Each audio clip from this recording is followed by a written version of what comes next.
This podcast is brought to you by Meteorate. Welcome to the Two Cripples, One Pair of Legs podcast, where every fortnight, your hosts, Adam Shepherd and Natasha Price, take a long, hard look at the world through the eyes of two people who believe in grabbing life by the balls and squeezing tighter than Borat in a mankini. The good, the bad, the often cringeworthy, but most importantly, the hilarity that can, and often does, ensue. If you're looking for fluffy sunshine and rainbows, My Little Pony meets Care Bears type of purity, you've probably come to the wrong place.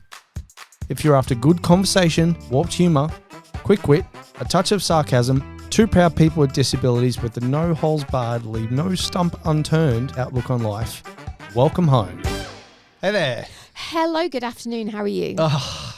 Good to be inside. It's nice. It is scorching. It is hot there. as balls It outside. is. It feels and looks like a really, really hot, dusty summer's day. It's crazy. I mean, crazy hot. Not to put too fine a point on it, but it is hot. It is hot as balls. A finer point? Is that a fine? Finer point. Fine. Okay. Yeah. Anyway, in today's show, it's actually just the two of us today. We are guestless. We are going solo or double or yes. What? I'm not even sure what you're trying to do there, but I'm just saying that it was just the two of us. yes. Just the two of us. Okay, Anyway. let's not sing. Let's not sing. As you may or may not be able to tell, you guys out there in Facebook land and YouTube land and wherever else you're listening to us from, we're not of sound mind today. We are a little bit crazy. Today has been a long month. I'll go through that. You do your thing. Okay. I'm going to do the quick rundown. All right. You iPad needs attention for some reason. It does. It's not needy. It's not. It's a needy very, iPad. Very, very needy. Okay. In the soapbox session, we are going to be talking about Swimming Australia and the stuff that's going on and the effects that has on athletes within the sport and sport in general. Yeah. We are there going to speak about Moron of the Day, some more parking stuff, and somebody that also stood by and idly watched me do something. Yeah. You. Well, not me. You. But it was interesting anyway.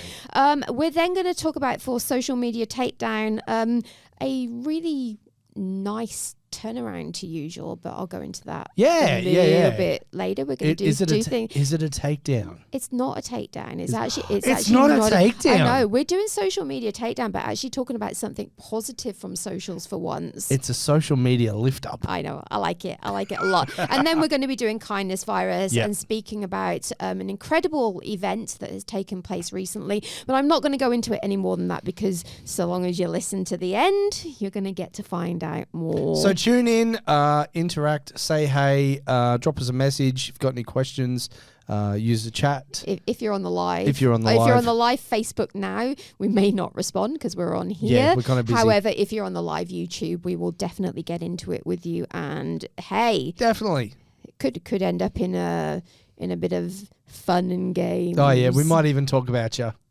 Well, yes. Maybe we will. Maybe no, we won't. We will. Anyway, okay. I digress. Anyway. So this couple of months, this week, everything about the last month has just been stressful. Okay, so a little bit of background here.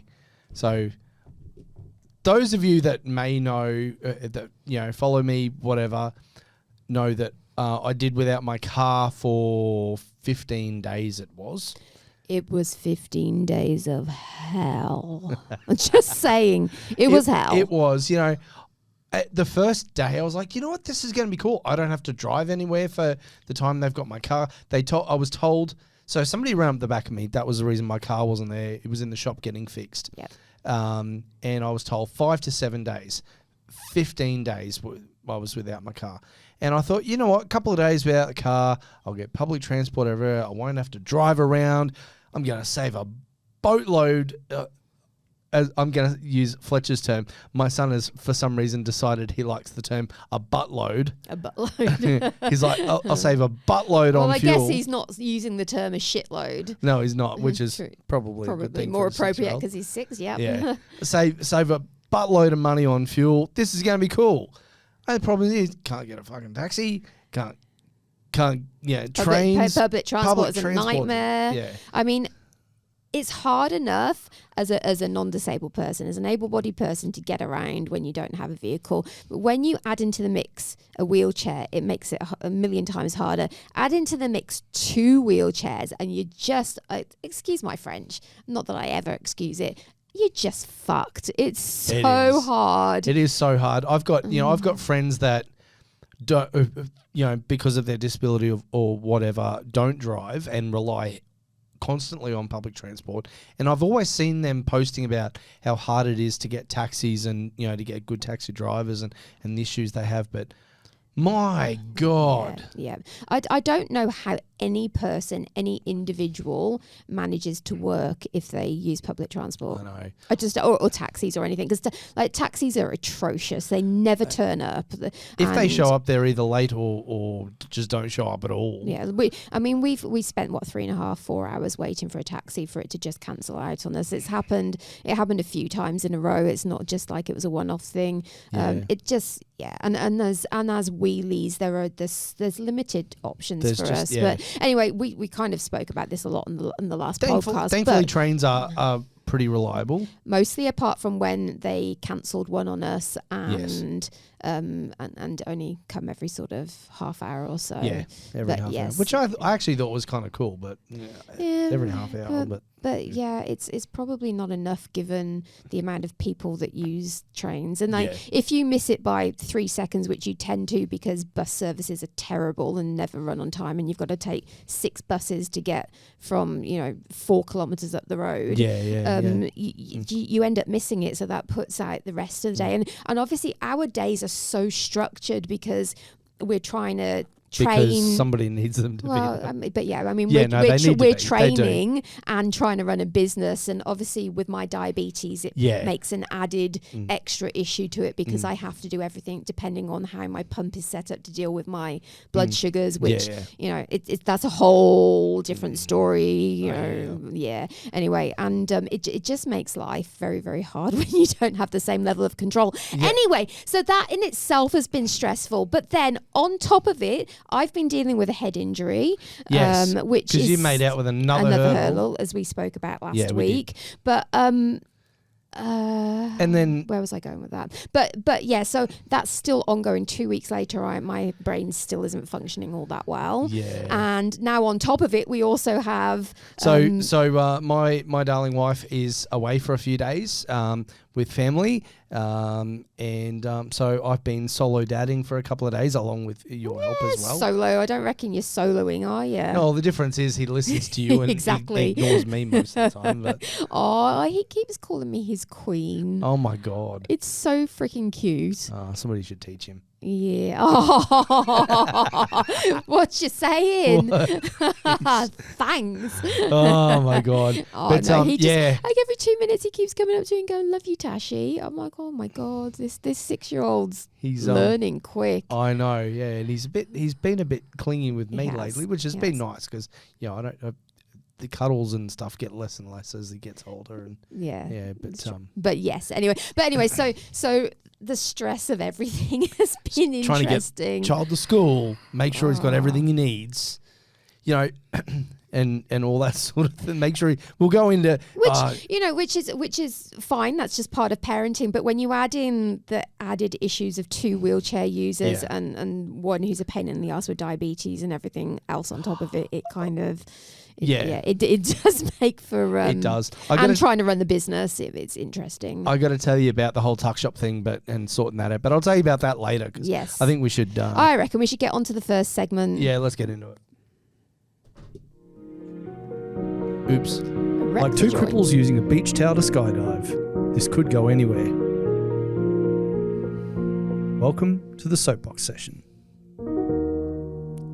We should put that last, I think, because it's so relaxing. I'm just sitting here and I zen out that. Yeah, but then we're about to get real with some shit like we always do. Yeah, so we are. It might be a relaxing intro, but it's preparing it's for like people. It's like zenning me out, ready to let loose. Yes, true that. Yeah. All right, so you wanted to talk about this article because you saw it on on wherever you saw it, and it's definitely interesting. I've also read about this stuff and thought, wow, absolute shitstorm. It's interesting. You and I, we both have a pretty deep interest in sport and Yes. particularly in Australian sport and how different things are run and funding, and we've sort of delved into that funding side of things a little bit more. But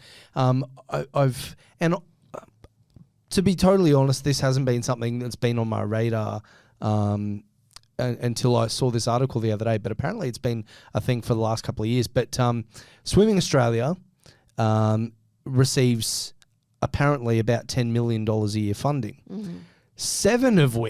7 million of which comes from Hancock Prospecting or Gina Reinhardt. Okay, for those of you overseas, Gina Reinhardt is Australia's richest woman, or just person? I think she's worth like $60-something billion. Yeah, she's a mining magnate from a mining family, Hancock Prospecting, and obviously absolutely rolling it. And she bankrolls a lot of Australian sport, and not just sport, but is very generous with her money across a number of different things. 100%. I mean, whatever you think of the whole mining thing, she puts a lot of money into. It's something different like causes. It's like $30-odd million a year she puts into Australian sport and different teams. Good and tax relief. Yeah, imagine so. Yeah. But so anyway, there's been this thing.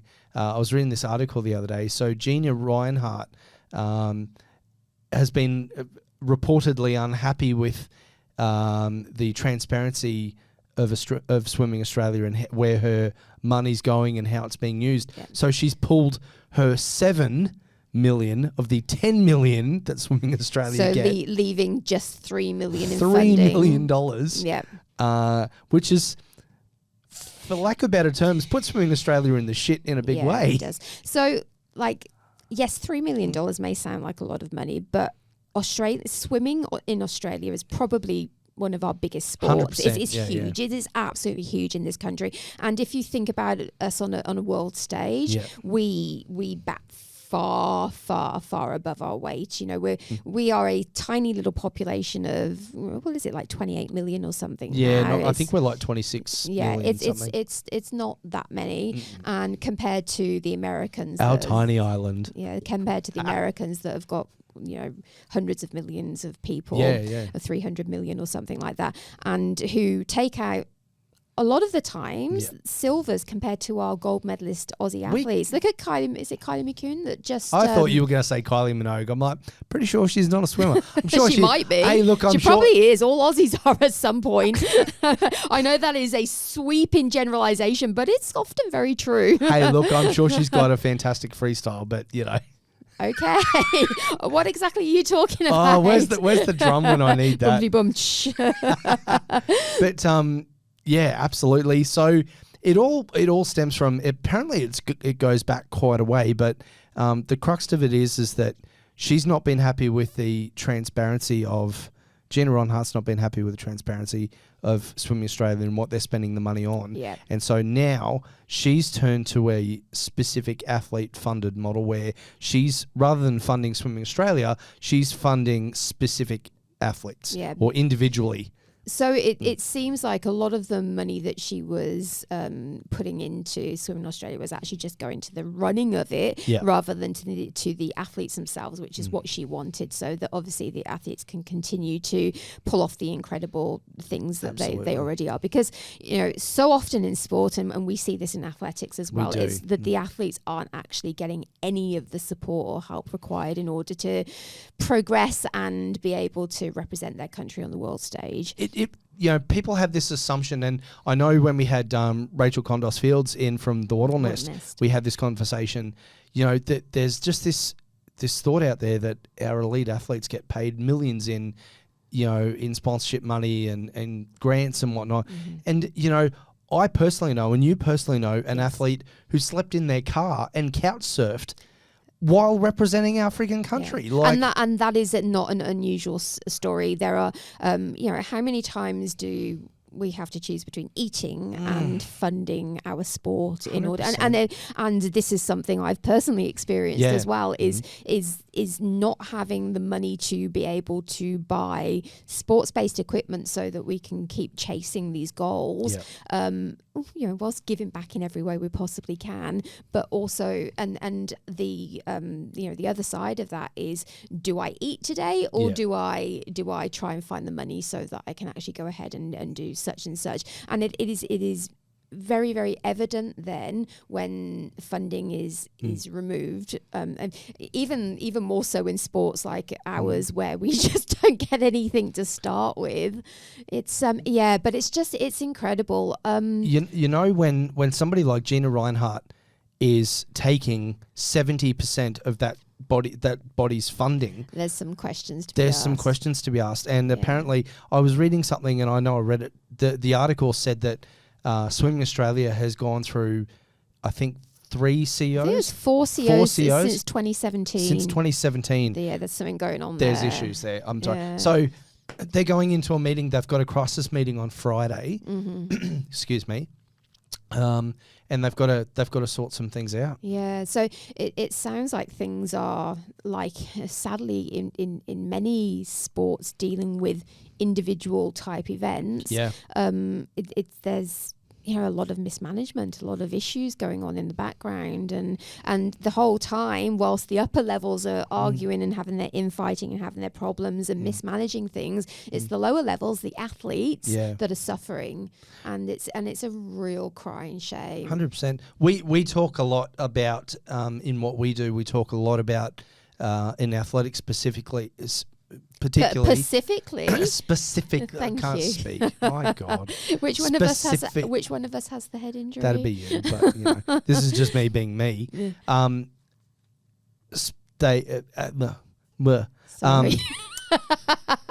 You've completely.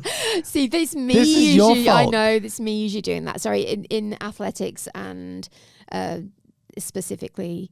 Yeah. Yes. Yeah. You can't remember where you're going with that. We can't. No, I can't. No, we talk about we talk often about it being athlete led, and the organisations, the governing bodies needing to be athlete led, whether they be retired athletes or a large amount of athlete input, and that certainly sounds like that's not what's happening with Swimming Australia. There needs to be a huge amount of athlete input, but also remember that athletes aren't always business people. That's so exactly they don't have that experience. So sometimes then there needs to be 50-50 where you're being led and guided by the business community, people that have a real understanding of big corporation and big corporate life, because at the end of the day, sport is business. But at the same time, it needs to be led by the people that it's affected most, and the people that are going out there and putting the hard work in, because athlete life isn't easy by any way, shape or form. No. But let me put a thought out there. Just because, obviously being someone originally from the UK, you're not. You may be able to tell. Might just be by the accent. Pick the palm. Or is that pick on the palm? Because I can do that too. That also happens quite regularly. But it generally, the good thing is about being on the show is generally me picking on you. So it works well for me. I'm just nice to you when we're... Yeah, I know. It makes me seem like a bitch all the time. But no, you generally give it to me behind the scenes. That sounded really bad. Anyway, moving very swiftly on. In the UK, we athletes, sporting programs, people that aren't paid at the same level as in professional sports, so whether that's soccer or football or big sports like that are very well funded and professionally paid sports people. Obviously, they have their own level of funding, but athletics, netball, all those kind of smaller sports in the UK are funded by the National Lottery. Yeah. So, like, in Australia, we have a huge gambling problem in this country, like huge. The level of money going into gambling in Australia is absolutely mind-blowing. It's far bigger than countries that have populations that, are multiple times the size of Australia. So why are we not using National Lottery funding to go back, lotto funding to go back into our communities, so that sports programs are being supported Yep. and so that athletes aren't ending up living on the streets. Yeah. So that we are able to represent our countries and our countries give back to us in some way. It works so well in the UK. It does. It works wonderfully. There is a lot of money in even in wheelchair sports, which tends to be underfunded in a lot of countries. Yeah, But yes, 100%. over there it's very well funded for that reason. It's certainly compared to somewhere like here and other nations, that's for sure. Yeah, it's interesting. They're saying, depending on the outcome of this meeting with Swimming Australia, that Australia won't be able to compete.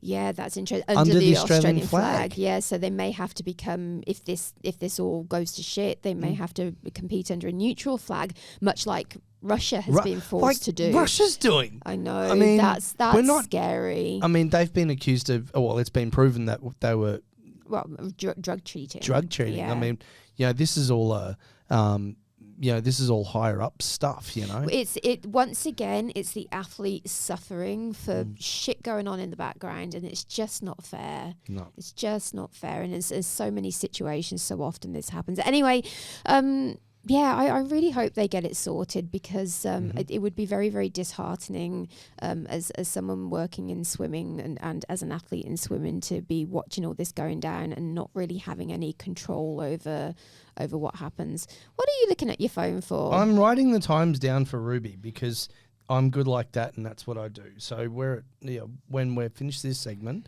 and so then Ruby can find it when she does the post edit Awesome. after. Right then. I'm gonna Do it. I'm gonna 20. Let's go 45.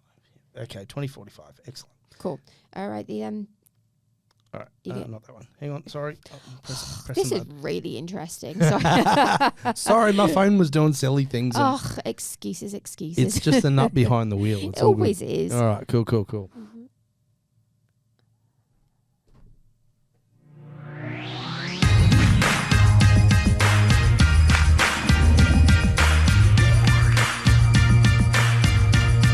It's the moron of the day.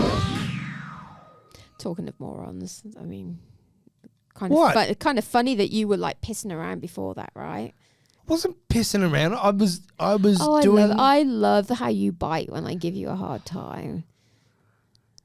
I'm just gonna get Ruby to edit you out of this altogether. Go on. I'll just talk to myself. Oh, do it. Do it. It'll be like a weird two-way conversation that there's only one voice. So everybody else can like fill in the gaps. Yeah. Sounds Just fun. imagine what you're saying. Sounds You're fun. so mean to me. I'm so nice to you. I am. Okay. Carry on.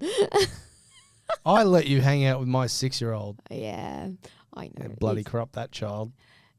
I do not corrupt it. You're the one that laughs at him every time he does He's a funny kid. He's a funny kid, but he likes to push it with you because he knows he can get away with Oh it. my God. Oh it's my very funny. I mean, it is funny. It's very, very hard not to laugh. I got to tell you a story about him. We'll get into more into the day, and I'll got to tell you about All right. something after that. Yeah, go on. My God. Okay, so, so I think are we doing the thing that going to talk about the thing that you want to talk about? We'll talk about both. We'll talk about we have both. time. Okay. Let's do it. So well prepared. Go on. This is awesome. So this morning I'm dropping Fletch off at school, and I'm pulling your wheelchair out of the car because you came to school drop off this morning. So when we get into the car, just so the guys out there know, your wheelchair. So you put my wheelchair in the back in the boot. Yeah, I have a station wagon. Station I don't know what wagon. they're called in other countries. An estate car. Okay, cool. Yeah, it's a station That wagon sounds in like the US. a dead person's car. Yes. No. Estate Oh, car. shush. Anyway. Sorry. You put my chair in the back. Mm. So depending on whether my racing wheelchair is also in there or not, you may have to take the wheels off, Yeah. pop it in the boot next to the race chair because obviously it's space, and then you get into the car and you take your chair apart because the wheels come off these chairs, and you fold the back down so they're a little L-shaped frame, Yes. and then you pop yours over your shoulder into the boot. Anyway, carry on. So you were putting my chair. I was pulling your chair out of the car, and so I've pulled the chair out of the frame out of the car, and I've got it sitting on the back of the car, and I've grabbed out each wheel, and I've rested each wheel on the ground up against the rear bumper bar of the car. Okay, and just to explain to everyone, this was at school drop-off. We're in a disabled parking spot, which is also on quite a steep hill. If things go rolling down this hill, you're probably never likely to see them again. Yeah, which leads very well into the story. Leads well to, so I'm put one wheel down, I've leaned to grab the other one. Next thing you know, I look down, that wheel's gone. And it's rolling down the friggin' hill. I'm like, oh, no, this isn't good. So does that make you the moron of the day? No. But thankfully, it only rolled a little way, because had it rolled the whole way, my chair would have been gone and off into the traffic, and we're in deep poo. Yes, yeah, and I would have been trying. I would have been trying to get around on one wheel all day. Oh man, it wouldn't have been good. Anyway, but thankfully, it must have hit a rock or something, and it tipped over. And I've looked up. So imagine being a person pulling into that area and just seeing this random wheel rolling down the road past the front of the car. Can you imagine that? Well, that's not something you see every day. Anyway, carry on. How random in Gilston. And anyway, so I've looked up, and there's this lady watching the whole thing happen. And she's watching the wheel roll down the hill. I'm like, oh, cool, she might help me out, because, I've got half a chair. Well, you've got half a chair, but also there's a curb between you and the road that's quite a decent size. So I was on the top part of the curb, chair and wheel and whatnot was on the bottom part. Wheels rolled down, flipped over, and gone over. So she's watched the whole thing, looked at me, and then kept walking. I know I'm, strong, independent man, wheelchair user type dude. But occasionally it'd be nice. It'd just be nice to get a little bit of help. Okay, so does this go down to how sometimes people are too scared to offer people with disabilities assistance because they don't know whether they're going to be met with disdain and offence? Yeah, I don't know. Or was it just the case of her going, oh, meh, maybe, and just I don't know. Maybe on? she was in because I know myself, like, I get into like a Disneyland type state as I, this is how like, quite often just staring off into space. And I'm watching things go by, and none of it's sinking in. So maybe, I don't know, but she's literally watched this whole thing and then looked up at me and then kept walking. I'm like, well, going back to my whole point there, guys, if you see someone in a wheelchair that clearly, very, very clearly could do with a hand, there really is no harm in at least just offering. Yeah. Like, I don't think in this situation here anyone would have been offended by being offered help, because the polite thing to do in any situation, regardless of whether somebody's a wheelchair user or not, would have been to offer assistance. Because I mean, if I saw someone's wheel rolling down the road, I would have been speeding off trying to get that thing. You would have been pissing yourself laughing. Oh, I probably would have laughed a lot first. Let's not mistake that. But either of us would have been rolling off down the hill running after the damn thing. Oh, damn straight we would have. Yeah. And if Fletch had been in the car, I would have been sending him, 6-year-old, flying. Bugger the fact that there's a road there. He'd be all right. He knows stuff the road. He would have been all right. But yes. I mean, I think it's interesting because, you and I often talk about people that offer us help. For the really simple things like getting a drink.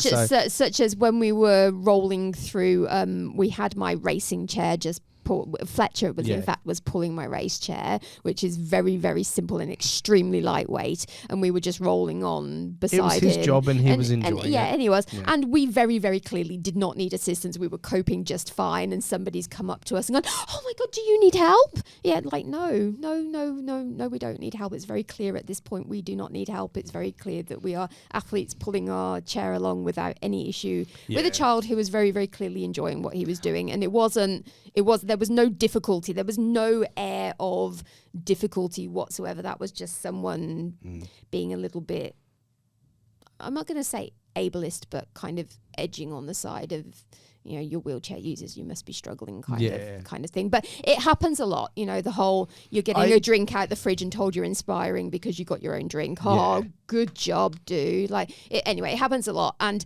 but on this occasion, there was very, very clearly the need for a little bit of help there. Not just for us, but for the fact that it was rolling down the middle of a place where cars are going to be driving. True. It would have been dangerous on it was many a 40. different... It was a 40k an hour zone though. It so doesn't matter. What's 40k's in miles? Like 25. 25 mile an hour. Really? Yeah. Yeah. Okay. 25 mile an hour. So there you go. Yeah. Thereabouts. Yeah, I think so. Yeah. Yeah. Cool. Yes. Anyway. But I'm going to be a little bit controversial here.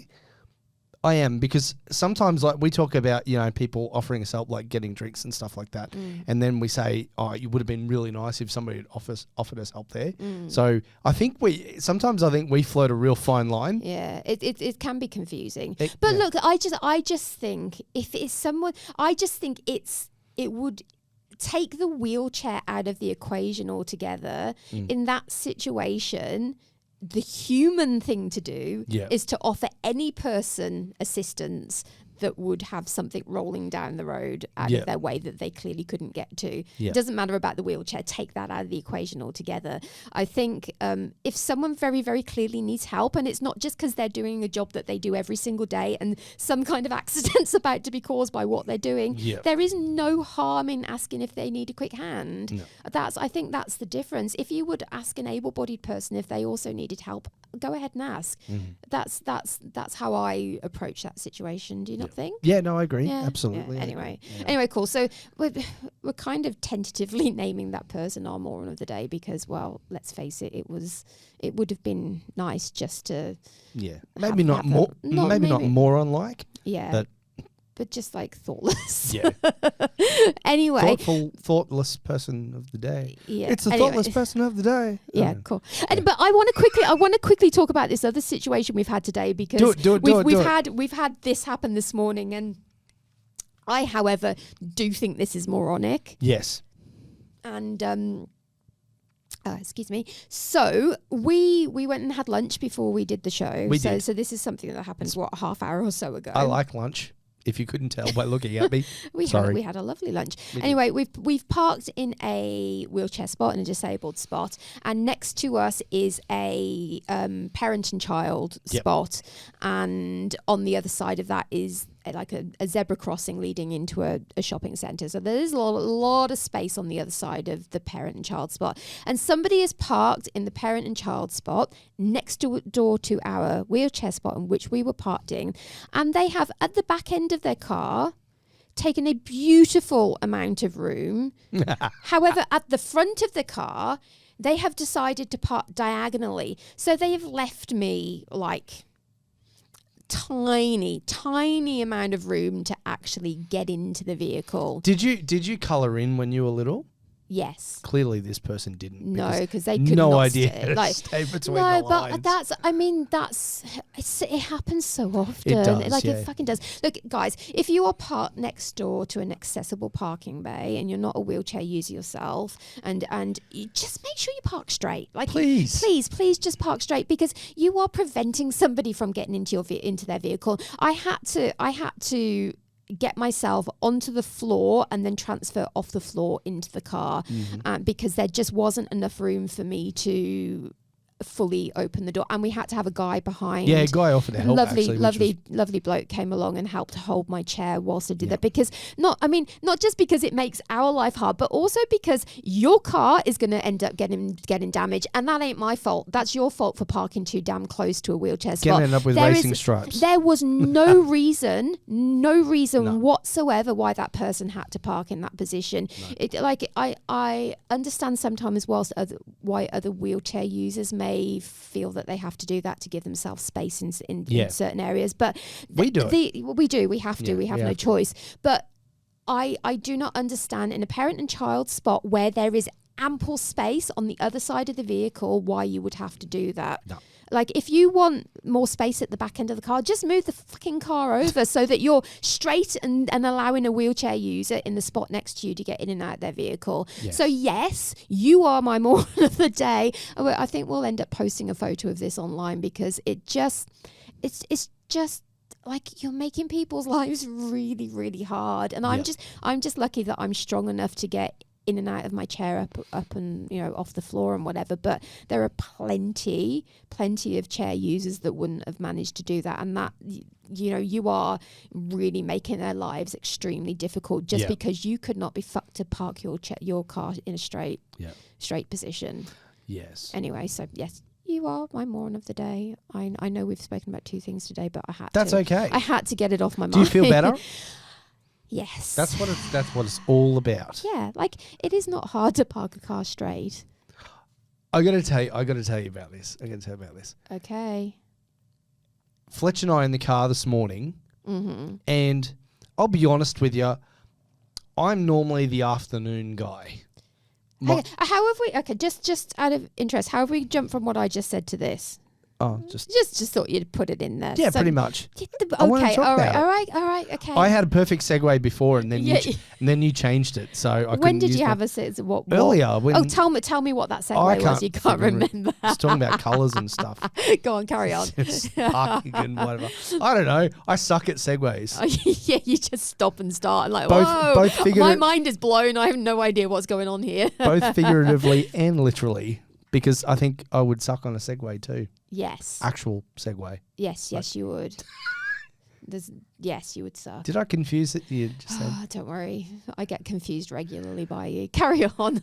So, this morning, like I said, I'm normally the afternoon guy. So, my regular gig is picking Fletch up from school of an afternoon, from either from school or from after school care, which he goes to sometimes.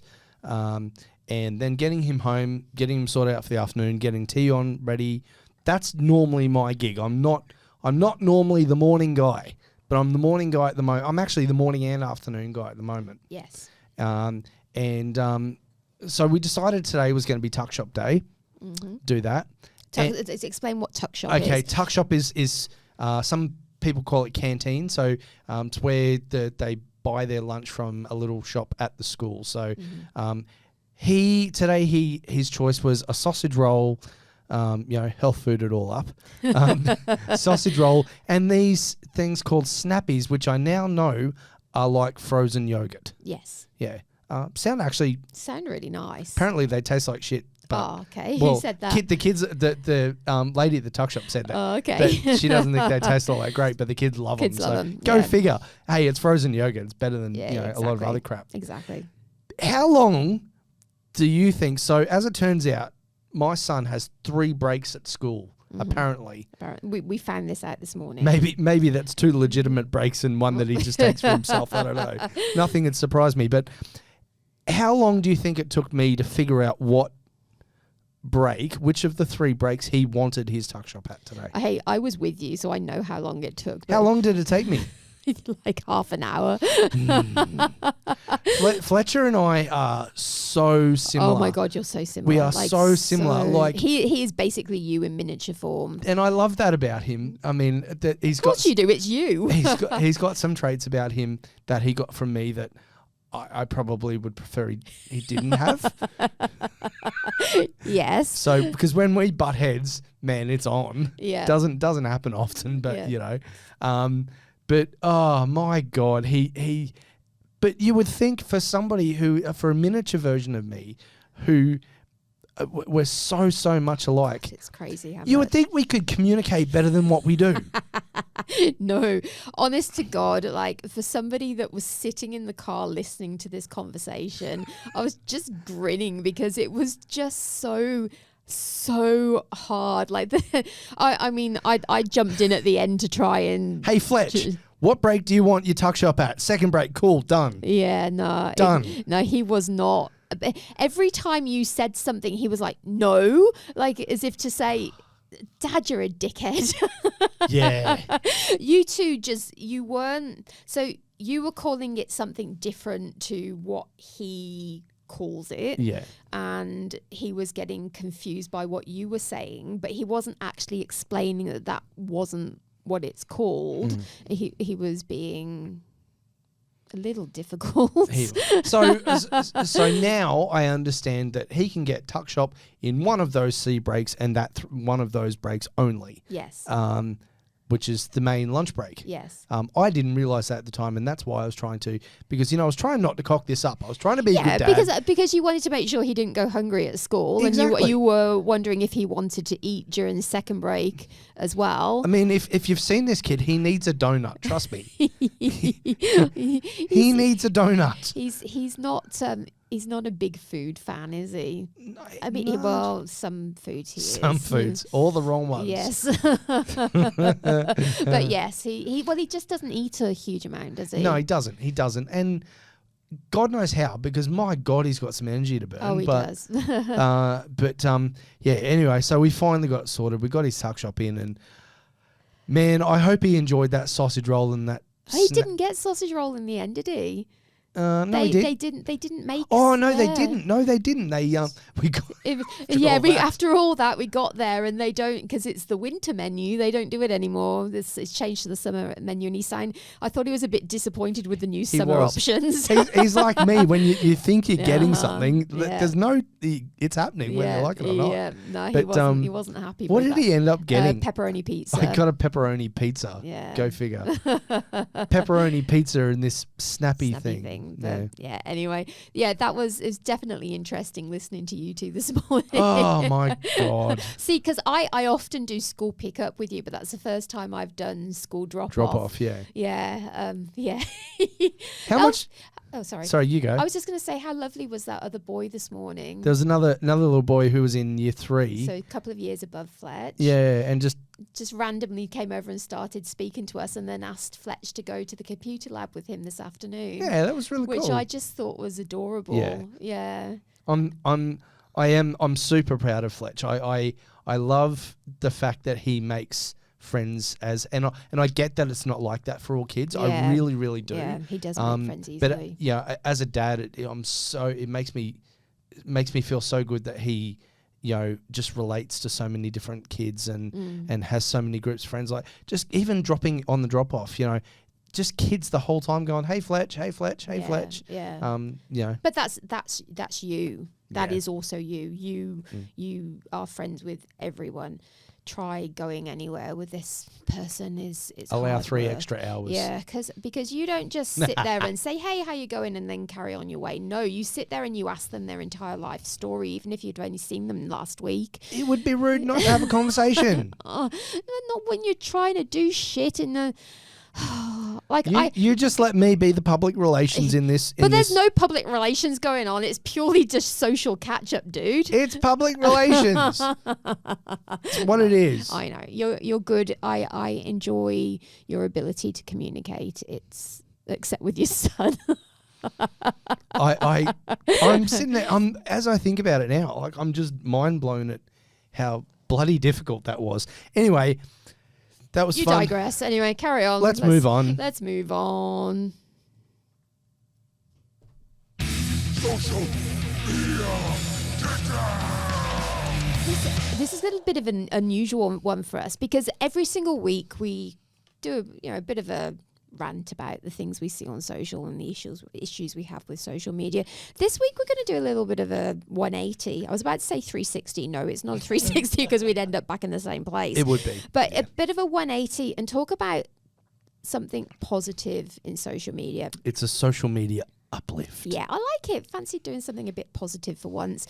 Because we are actually positive people. You wouldn't believe it from the podcast, but we are. We're very positive people. So last night, after we went to a local ninja park, outdoor ninja park, obstacle course racing, outdoor here on the Gold Coast at Labrador yesterday. And Labradoodle. Yes, and we... Sorry. Oh, dude. A ninja course. A ninja course where we went...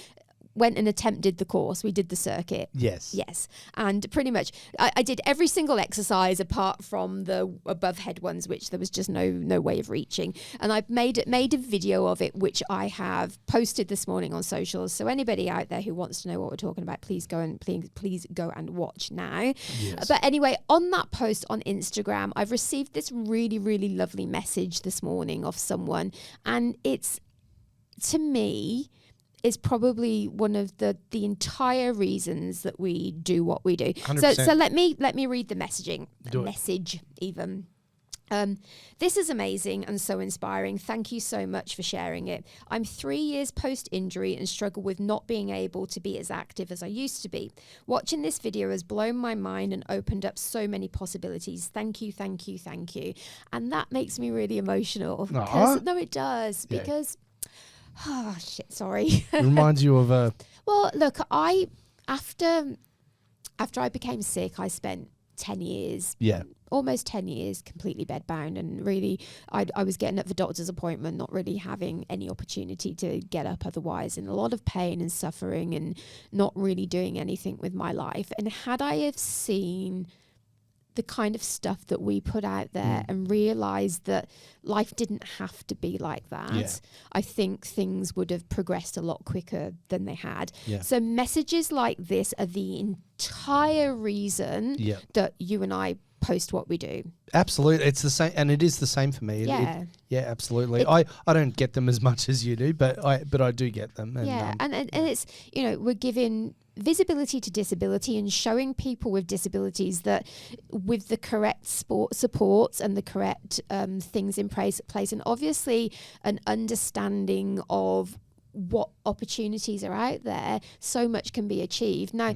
it's not easy. Like, it really isn't easy. That life is always going to be a struggle with disabilities, but you can still go out there and achieve so much. It may be done in a different way, and you may have to relearn a lot and adapt to lots of different situations. But the reason we put this content out there is so that people can see that, not just to open minds of the non-disabled public, but also show people out there that are newly disabled what can be done, what exactly can be achieved, because these things aren't told you when you go from being completely non-disabled to disabled. They're just not. You're told how to adapt your home, or how to go out and get a new desk job, or whatever. You're not actually given all these crazy opportunities, and it can take a really, really, really, really long time to figure that out for yourself. And many, many, many people don't, because of internalized ableism and that mindset that, oh, I'm disabled now, I can't do this. Because that's what's drilled into you as an able-bodied person, as a non-disabled person, as a child, and whatever, that you can't do stuff. And you're fighting that own internalized stuff as well as the external barriers and whatever. So it makes me emotional, because I know what an impact this stuff would have made to me during that period of time, and it just makes me happy that we're reaching people and making such a difference. I really, really hope that people that are sharing messages like that are actually able to take the stuff we're doing and say, I want to give this a go. I want to figure out how to do this. And that's why we're both always really happy for anybody to reach out to us and ask questions and figure out how to do things, for themselves, and make that stuff happen in their own lives. But the first step is actually seeing it, isn't it? And understanding that it could be, that it's possible for you. Yeah, like you say, there's a lot of people out there who at absolute first have to realize that those sorts of things are reachable for them. It's not the impossible. Yeah, exactly. And what do we always say? If you can't see it, you can't be it. Exactly. That's why social media in this respect is just, there is nothing better. You can reach audiences that you would not otherwise be able to reach. You can make a huge difference in other people's lives. Because there's this free tool out there that can reach people worldwide and really make that difference. And I feel very, very blessed and honoured to we both do, to have that platform to be able to 100%. Do things like this. I just, all I want to see is everybody to have opportunities to be happy and make the most of their lives, because there is nothing worse than being newly disabled, having your life completely change and not realizing what is out there. Not realizing that, yes, things have changed, but that doesn't have to be the end of your life. Yes, it's going to be a battle and there'll be struggles, and that's because of the barriers that are put up by society and environments. But if you can learn to adapt to it, if you're given those tools, if you're given the support and everything you need, you can actually go out there and achieve incredible things still. Absolutely. It might be different to what you had pictured in your head, but it's still... it's still doable. And it's still filled with joy and happiness and everything. So so this just it makes me really, really happy that and it's so nice for both of us to receive these kind of messages and know we're helping. It's nice for everyone to get the warm and fuzzies, and these sorts of things give us the warm and fuzzies, don't they? Yeah, they 100% do. In a not a like you peed yourself kind of warm and fuzzies way. No, which when you have a disability could be the case. Gotta say, well, that's one of the downsides. Geez, that took a sharp turn, didn't it? It did. Oh my god! But anyway, this morning has just put a big smile on my face. It's made me really happy and clearly quite emotional, but a good emotional for a change. I always say, and I know you say the same thing. I've always said that if anything I post or anything I say in a talk that I do or we do changes the mindset or helps one person, then I'm a happy man. Then we're doing our job right. Absolutely, and it's so true, and I feel that we are so blessed, and I know that sounds like, oh, you're so blessed, but do you know what I mean? Just to be able to do that, that we've been able to figure it out so that we can help other people. 100%. And I know we post a lot of positive stuff, but that doesn't mean we don't talk about the barriers and the issues too, because it's not. I mean, it isn't easy. We have a podcast. We talk about that stuff. We do. I mean, it's not easy, and it is fraught with issues left, right, and centre. We do have extra challenges, but then everybody has their extra challenges. Ours are just maybe a bit more physical. You're my extra challenge. You reckon I'm the challenge? Yeah.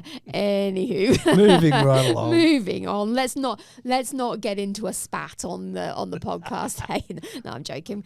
You'd be surprised, but we actually get on really well. World Cripple Wrestling Federation. Wrestling. Let's get into a spat. We wrestle. Don't worry about it. Oh, okay. I have no idea where you're going with that. I am the Rock. No, he doesn't say that, does he? I'm not sure what that was. Was that was like a mix between... Can you smell what the Rock is cooking? That's better. Is that the one? Yeah, that's what he says, isn't it? Yeah. The other one sounded like a mix between Arnie and I'm really not sure what. Get to the chopper! Oh, let's edit that. Let's edit that bit out. Leave it in. It's terrible. I love it. Oh God, Arnie is I don't do impressions. No, you don't. Clearly. All right, last segment. Moving right along.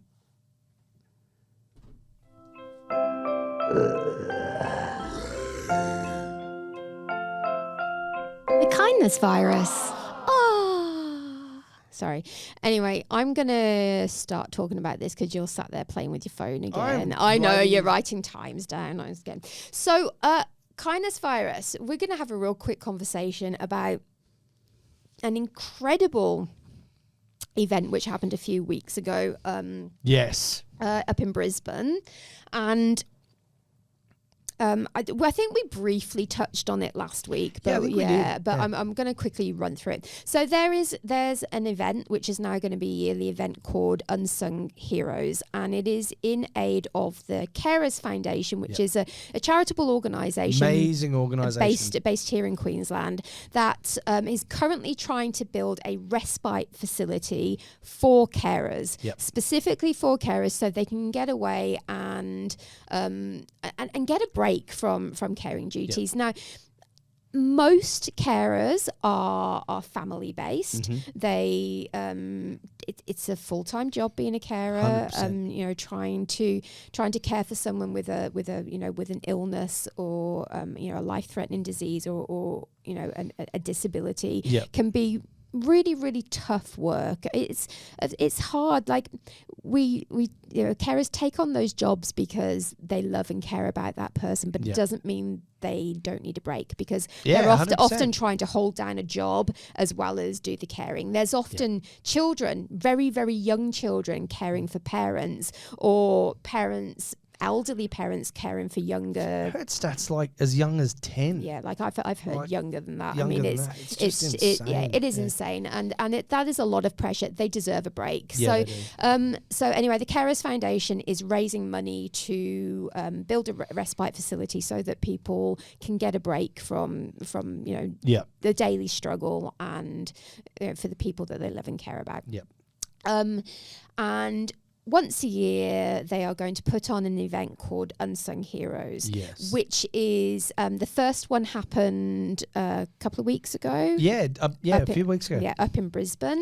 Our previous guest and friend Annette Densham. She was one of the people. So let me explain what happens at Unsung Heroes. It's basically a huge ballroom full of people with a great big stage, and they bring up non-singers, CEOs, business people, community people to get up on stage and sing a song. It's a little bit like a rock concert. Each person has their own song to sing, and there's live bands. I think they said there is a live band specifically for the singers, and then another live band to play music for the guests. And there's backup singers. I know. And this thing is freaking huge. Like I said, it's put on a bit like a concert. It's truly incredible. Anyway, they are putting on this event in order to raise, obviously, funds for the charity.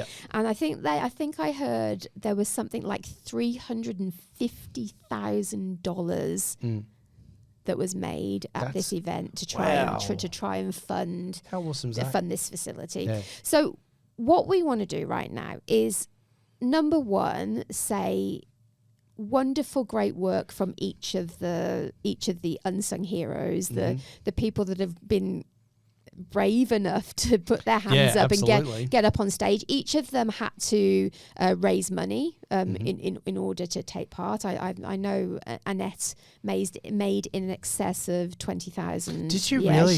She made over 20,000 in funds, and she was actually kind of middle of the board. There were people that made a lot more than that for the charity, and obviously the more money the better, because it's going to such a good cause. But anyway, we want to say thank you to all those people that you and I, as people with disabilities, have had care and support 100%. at some time, both paid and family care at some time in our lives, and obviously the people that are willing to give that time and attention to us definitely deserve that level of support in their lives. So thank you to the guys that went out there and took part. Thank you to every single person that donated to it.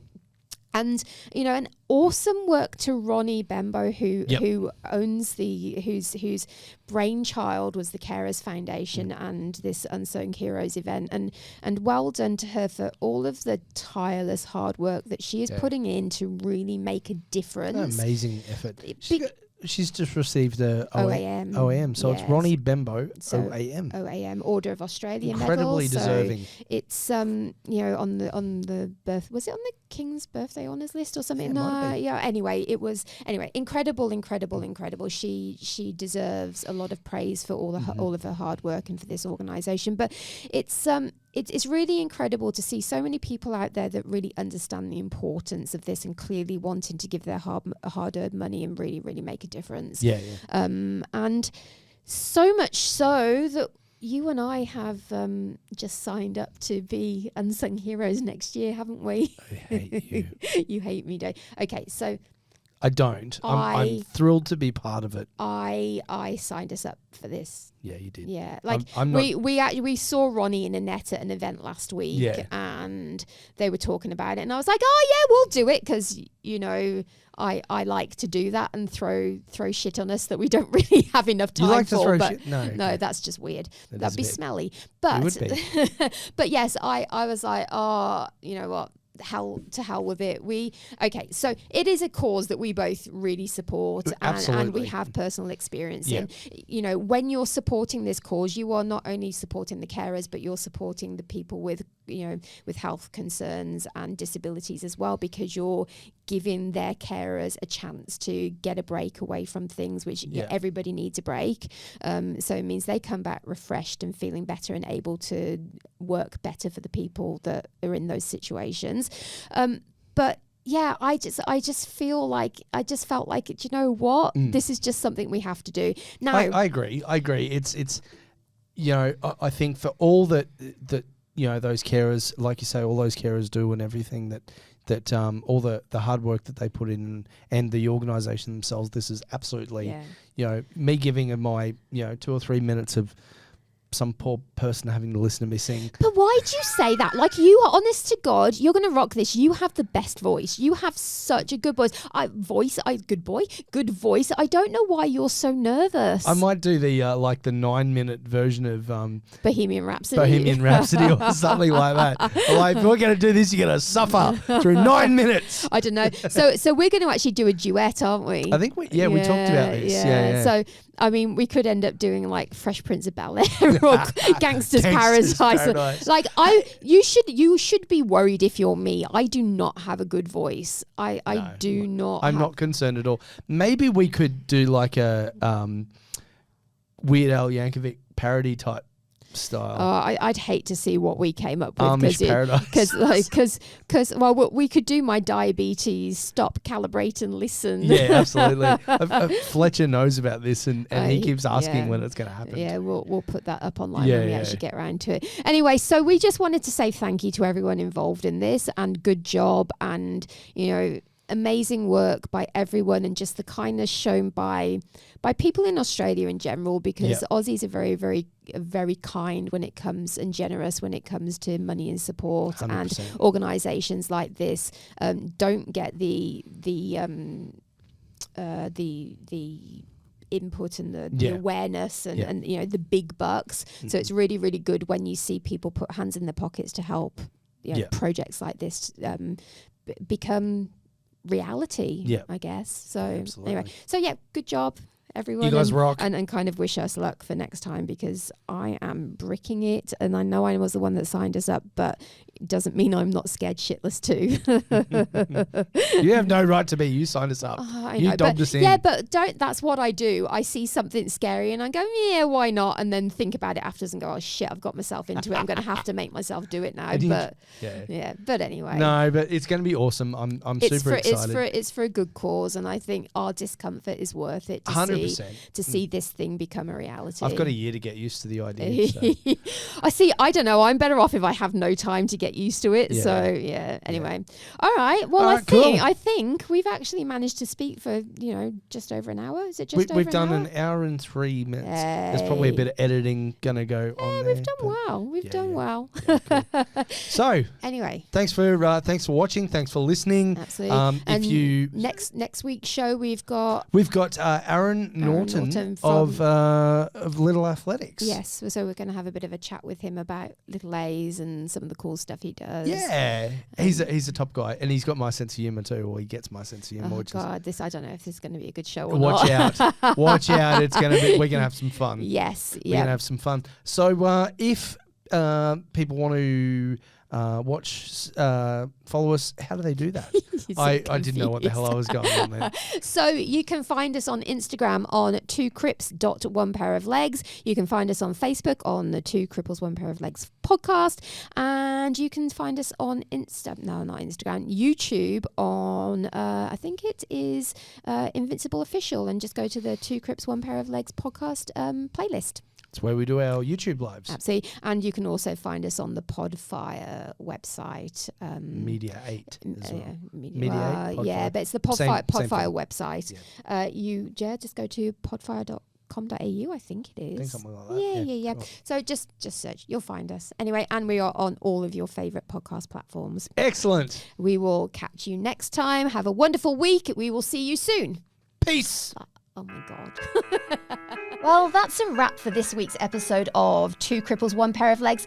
As always, we'd like to thank our studio guests for joining us, and of course to the legends at Podfire for making all of this come to life. If you like what you've heard, or even if we've offended the shit out of you, but you still want to hear more, make sure you hit the subscribe button and also check out our Insta page, twocrips.onepairoflegs, and you'll be the first to know when a new episode drops.